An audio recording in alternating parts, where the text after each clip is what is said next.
5. That is the number of European bison loaded into transport crates in the summer of 2022 and driven to a woodland in Kent that, according to every forestry assessment on record, had been functioning as a managed conservation site for decades. I accepted that framing.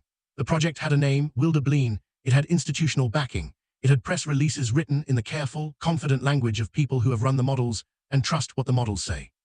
I read those documents. I watched the early footage. I noted the language: controlled intervention, monitored outcomes, sustainable ecological targets. It was the language of people who believed they understood what a forest needs and had built a system to provide it. I didn't look too closely at what happened in the weeks after the cameras moved on. What I found when I did start looking was not a failure. I want to be precise about that, because precision is what separates this from the version you may have already seen. The animals are there. The herd is growing. By the metrics the project itself established, Wilderbleen is being described as one of the more significant rewilding interventions in recent British conservation history. What I am arguing is something quieter, and I think more unsettling than failure. I am arguing that what those 5 animals did to that woodland in the months following their release may constitute a dismantling, not of the project, but of the assumption underneath it. The official record describes Wilderbleen and Thorndon Woods as ancient woodland, and in one sense that is accurate. The trees are old, the designation is real, but there is a category of ecological damage that does not register on a forestry survey, a kind of suffocation that looks, from any aerial assessment, indistinguishable from health. Within 72 hours of the release, a ranger documented the appearance of dung beetles in a clearing where, by all prior survey data, dung beetles had no reason to be. Hold that. The dung beetles matter. Let me explain why. In the ecological literature, dung beetles are what's known as an indicator species. Their presence or absence functions as a biological readout of ecosystem health. They require large mammal dung to breed, to feed, to complete their life cycle. Wilderbleen Woods had not hosted a population of large native herbivores for, by the most conservative estimates, 6,000 years. The survey data from the decade preceding the Wilderbleen project recorded no established dung beetle activity in the relevant clearings. The official expectation was that colonization, if it occurred at all, would be gradual, measured in seasons, possibly years. It was measured in days. If stories like this matter to you, subscribe and join a community that believes animals can change the world in ways most people never imagine.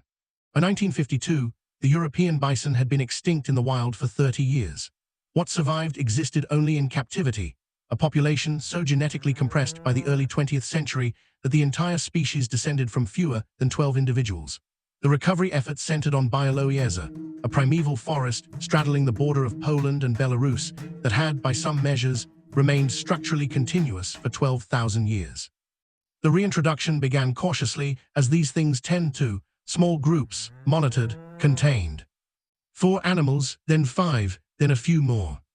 What the researchers documented in the years that followed was not a gradual stabilization. It was a cascade. Vegetation structure shifted. Deadwood volume increased, not because trees were dying at higher rates, but because the bison were creating the conditions for a different kind of death, a productive death, the kind that feeds rather than simply rots. Species that had not been recorded in the survey literature for decades began reappearing in the biological inventories. The answer, when you trace it through the ecological literature, turns out to be 4 things. First is bark stripping. A bison will press its lower incisors into the bark of a living tree and pull, not randomly, but in long vertical ribbons that expose the cambium layer beneath. The official concern, when this was first documented at Wilderbleen, was damage, tree death, vandalism, in the informal language of some early observer reports. What the longer Biodiversity data suggests is something different, that the exposed wood becomes a recruitment surface. Deadwood habitat, created while the tree still stands. Beetles, fungi, and cavity-nesting species colonize the wound before the tree has finished dying. The second is felling. Not all trees fall, but some do, pushed or rubbed until they go, and a fallen tree in a bison-managed woodland is not a loss. It is an opening. Light hits ground that may not have seen direct sunlight in decades. In British land management law, a debarked tree is damage. A pushed-over trunk is loss. A wallow, a bare, churned pit of exposed soil, is erosion. These are not neutral descriptions. They are legal and administrative classifications, and they carry consequences. Site of special scientific interest designations, which protect the majority of ancient woodlands in England, were built around a conception of ecological value that predates, by several decades, the research literature on large herbivore disturbance. Then, in the spring of 2023, a calf was born in Wilderbleen woods. It had not been planned for that season. The herd was ahead of the projections, and with the calf came a question that no ecological model had fully prepared the project for. Not a scientific question, but a social one. The woodland was changing in ways that were becoming visible to the public.